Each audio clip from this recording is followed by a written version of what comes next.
Wherever you go, whatever you do, throw a little at it. Omax, Vest and Briefs.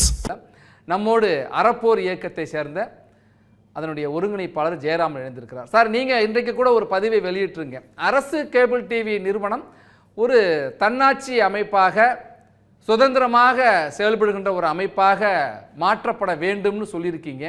ஏன்? இதற்கான ரொம்ப முக்கியமான காரணம், அரசே ஒரு விநியோகஸ்தராக, ஒரு டிஸ்ட்ரிபியூட்டராக, கேபிள் டிஸ்ட்ரிபியூட்டராக இருக்கும் பொழுது அவர்கள்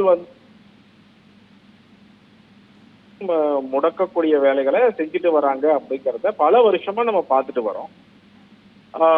இது முதல்ல 2017 லைசன்ஸ், அந்த டிஏஎஸ் லைசன்ஸ் கொடுத்த பொழுதே நாம் எதிர்த்தோம். அதற்கு பிறகும் நாம் பல மீடியாக்கள், நம்ம அறப்போர் இயக்கம் வெளியிடக்கூடிய பல ஊழல்கள்லாம் பார்த்தீங்க அப்படின்னா இன்னைக்கு பல சேனல்கள்ல வராததற்கான ரொம்ப முக்கியமான காரணமாகவே என்ன சொல்றாங்க அப்படின்னா, நாங்கள் அதையெல்லாம் போட்டோம்னா அந்த ஆதாரங்களை வெளியில பேசணும் அப்படின்னா எங்களுடைய சேனலை எங்கேயோ பின்னாடி கொண்டு போய் போட்டுருவாங்க, இல்ல தூக்கிடுவாங்க. அது மிகப்பெரிய அளவுல சேனலை இயங்கல அப்படின்னா அது எங்க ரெஸ்ட்ரிக்ஷன், எவ்வளவு இன்கம் வருது, ஒரு பெரிய லாஸை இன்கர் பண்ண வேண்டியது இருக்கும். அந்த லாஸை இன்கர் பண்ணா அப்புறம் சேனலை ரன் பண்ண முடியாதுங்கிற சிச்சுவேஷனுக்கு வந்துடும். இது போன்ற விஷயங்களை சொல்றாங்க தொடர்ந்து. அப்போ தெளிவாக அரசு அப்படிங்கிறது அவர்களுக்கு சாதகமான செய்திகள் வருவதற்கும் அவர்களுக்கு எதிரான செய்தி வராமல் பார்த்து கொள்வதற்கும் தான் இந்த அரசு கேபிளை பயன்படுத்துகிறார்கள் அப்படிங்கிறது தெளிவா இருக்கு. அதனாலதான் அது ஒரு தன்னிச்சையாக, அது அரசு கேபிள் அவங்க டிவின்னு ஒரு தனி கார்பரேஷன் ரெஜிஸ்டர் பண்ணியிருக்கலாம். ஆனால் அது ஒரு ஐஏஎஸ் அதிகாரியால் கண்ட்ரோல் செய்யப்பட்டு அரசியல் வாதிகள், இப்போ திமுக ஆட்சி நடக்குதுன்னா திமுக ஆட்சியாளர்கள் தான் முடிவு செய்யறாங்க ஒரு நியூஸ் வரணுமா இல்லையா அப்படிங்கறது. அதனால் அந்த மாதிரியான பிளாக் அவுட் தொடர்ந்து இப்போது நம்ம ஒரு சேனலை பிளாக் அவுட் பண்ணியிருக்கிறாங்க அப்படிங்கறத நம்ம இப்போ கடந்த சில நாட்கள்ல பாக்குறோம். அப்போ இந்த மாதிரியான பிளாக் அவுட் அடிக்கடி நடந்து கொண்டே இருக்கிறது. தொடர்ந்து எப்பொழுதெல்லாம் எதிர்த்து பேசுறாங்களோ அப்போ இது என்னன்னா, எங்களுக்கு அரசுக்கு சாதகமான நியூஸ் மட்டும் போடுங்க, எந்த செய்தி மக்களுக்கு போய் சேர வேண்டும் என்பதை அரசு முடிவு செய்கிறது. அது செய்தியாக இருக்காது, அது அரசுடைய ப்ராபகண்டாவாக மட்டும்தான் இருக்க முடியும் அந்த மாதிரி.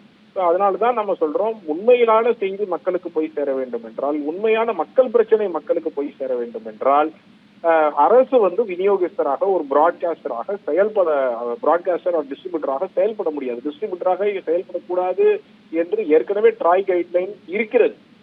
அப்படி இருந்தும் கூட இது மீறிதான் இன்று அரசு கேபிள் டிவிக்கான லைசன்ஸ் கொடுக்கப்பட்டிருக்கு. சார், இப்போ 2007 தமிழ்நாடு அரசு கேபிள் டிவி நிறுவனம் ஏன் தொடங்கப்பட்டது என்கிற பின்னணி உங்களுக்கு தெரியும். அப்போ என்ன நோக்கத்துக்காக அதை தொடங்கினாங்களோ அந்த நோக்கத்தை நிறைவேற்றாமல் அதுக்கு முற்றிலும் மாறாக இன்றைக்கு தமிழ்நாடு அரசு கேபிள் டிவி நிறுவனம் செயல்படுது அப்படிங்கிற குற்றச்சாட்டு சரியா?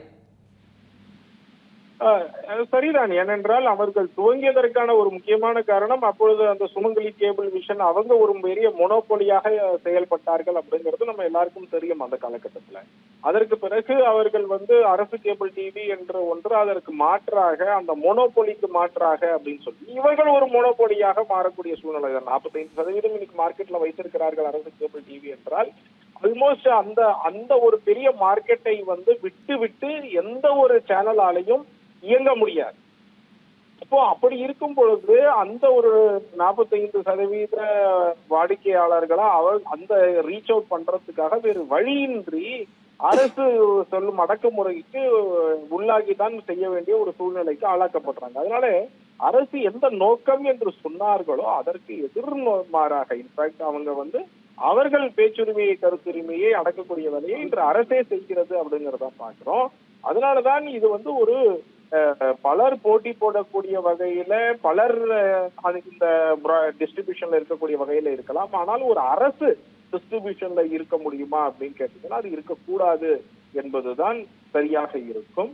அதனால இந்த அரசு கேபிள் டிவி என்பது ஒரு தன்னிச்சையாக, இன்ஃபேக்ட் ஒரு ஜேர்னலிஸ்ட் எல்லாம் மேனேஜ் பண்ணக்கூடிய ஒன்றாக கூட இருக்கலாம். ஒரு இண்டிபெண்டன்ட் அசோசியேஷன் எடிட்டர்ஸ் கில்டு மாதிரி அந்த மாதிரி கூட இருக்கலாமே தவிர, ஆனால் ஒரு அரசே மெயின்டைன் பண்ற மாதிரி ஒரு விஷயமாக இது இருக்க முடியாது. ஒரு ஐஏஎஸ் அதிகாரி நடத்தக்கூடிய ஒன்றாக இருக்கவே முடியாது. அதனால அரசுக்கு அதை கொடுத்த லைசன்ஸையே வித்ட்ரா பண்ணணும் அப்படிங்கிறது தான் நான் நினைக்கிறேன். நன்றி சார், உங்களுடைய கருத்துக்களை பகிர்ந்து கொண்டமைக்கு. தமிழ்நாடு அரசு, தமிழ்நாட்டில் மட்டும்தான் அரசு கேபிள் டிவி நிறுவனம் செயல்படுகிறது, இந்தியாவிலே வேறு எந்த மாநிலத்திலும் இல்லை என்று பெருமிதமாக சொல்கிறாங்க. ஆனால் ஒரு அரசு இது போன்ற ஒரு கேபிள் டிவி நிறுவனத்தை நடத்தக்கூடாது என்கிறார்கள். ஆனால் அப்படி நடத்துகின்ற தமிழ்நாடு அரசு பாரபட்சமின்றி எல்லோருக்குமான சம வாய்ப்பை வழங்க வேண்டும். குறைந்த கட்டணம், தரமான சேவை, எல்லா தொலைக்காட்சிகளுக்கும் வாய்ப்பு என்கிற அந்த நோக்கத்திற்கு மாறாக இன்றைய நடைமுறை என்பது இருப்பதை பார்க்க முடிகிறது. நம்மோடு மூத்த பத்திரிகையாளர் விஸ்வா இணைந்திருக்கிறார். சார், தமிழ்நாட்டில் இன்றைக்கு ஊடக சுதந்திரம் முடக்கப்படுகிறதா?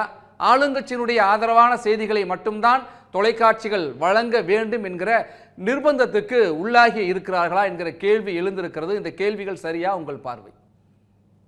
சமீப காலங்களாக அரசினுடைய போக்குகள் எப்படி இருக்குன்னா, பத்திரிகை ஊடகங்கள் அப்படிங்கிறத மக்களினுடைய கண்ணாடி போல பிரதிபலிப்பாக பார்த்து அரச செயல்பாடுகளை, நிர்வாகத்தினை சரி செய்து கொள்ள வேண்டும் என்கிற அந்த ஒரு சமூக 4வது தூண் என்கிற மனப்பான்மை மாறி, அது எப்பொழுதுமே தங்களை பற்றி தங்களை வெளிச்சத்திலே வைத்துக் கொண்டிருக்க வேண்டும். தங்களை போன்ற ஒரு அரசு நிர்வாகத்தை உலகத்தில் யாருமே தரவில்லை என்று சொல்ல வேண்டும்.